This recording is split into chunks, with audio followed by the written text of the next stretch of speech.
ಗುಂಡ 2 ನಿಮಿಷ ತಡರಿ.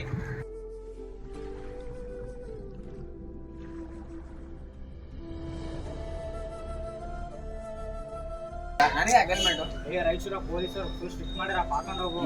ಬೇಡಪ್ಪ, ಹೆಸರು ಗೀಸಲ್ ಕೆಟ್ಟೋಗ್ತದ. ಒಳ್ಳೇದೇ ಬೇಡ ಏನ್ ಹೆಲ್ಮೆಟ್ ಬೇಡ.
ಇತ್ತೀಚಿನ ದಿನಗಳಲ್ಲಿ ಅತಿ ಹೆಚ್ಚು ಅಪಘಾತಗಳು ಆಗುತ್ತಿದ್ದಾವೆ.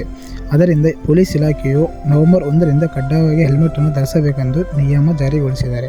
ಆದ್ದರಿಂದ ಎಲ್ಲ ಅಣ್ಣ ತಮ್ಮಂದಿರಿಗೂ ಅಕ್ಕ ತಂಗಿಯರಿಗೂ ಹೆಲ್ಮೆಟನ್ನು ಧರಿಸಬೇಕೆಂದು ವಿನಂತಿ. ಈ ನಿಯಮವು ಪಾಲಿಸದೆ ನಮ್ಮ ಫ್ರೆಂಡು ಶೋಕಿ ಗ್ಲಾಮರ್ಗೋಸ್ಕರ ಹೆಲ್ಮೆಟನ್ನು ಧರಿಸದೆ ಈ ಕಾರಣದಿಂದ ಮರಣ ಹೊಂದಿದ್ದಾನೆ. ನಮಗೆ ಆಗಿರೋ ನೋವು ದುಃಖ ನಿಮಗೂ ನಿಮ್ಮ ಕುಟುಂಬಸ್ಥರಿಗೂ ನಿಮ್ಮ ಫ್ರೆಂಡ್ಸಿಗೂ ಆಗಬಾರದೆಂದು ನೀವು ಈ ಥರ ಶೋಕಿ ಮಾಡಬೇಡಿ. ನಮ್ಮದೊಂದು ಸಲಹೆ, 1 ರಿಂದ 2 ಲಕ್ಷ ಖರ್ಚು ಮಾಡಿ ಬೈಕನ್ನು ತೊಗೊತೀರಾ, ಕೇವಲ 500 ರೂಪಾಯಿ ಕೊಟ್ಟು ಹೆಲ್ಮೆಟ್ ತೊಗೊಳ್ಳೋಕ್ಕೆ ಯಾಕೆ ಯೋಚನೆ ಮಾಡ್ತೀರಾ? ಆ ಹೆಲ್ಮೆಟ್ ನಿಮ್ಮ ಜೀವನವನ್ನು ಉಳಿಸುತ್ತದೆ ಹಾಗೂ ನಿಮ್ಮ ಕುಟುಂಬ ರೋಡಿಗೆ ಬೀಳದೆ ನೋಡಿಕೊಳ್ಳುತ್ತದೆ.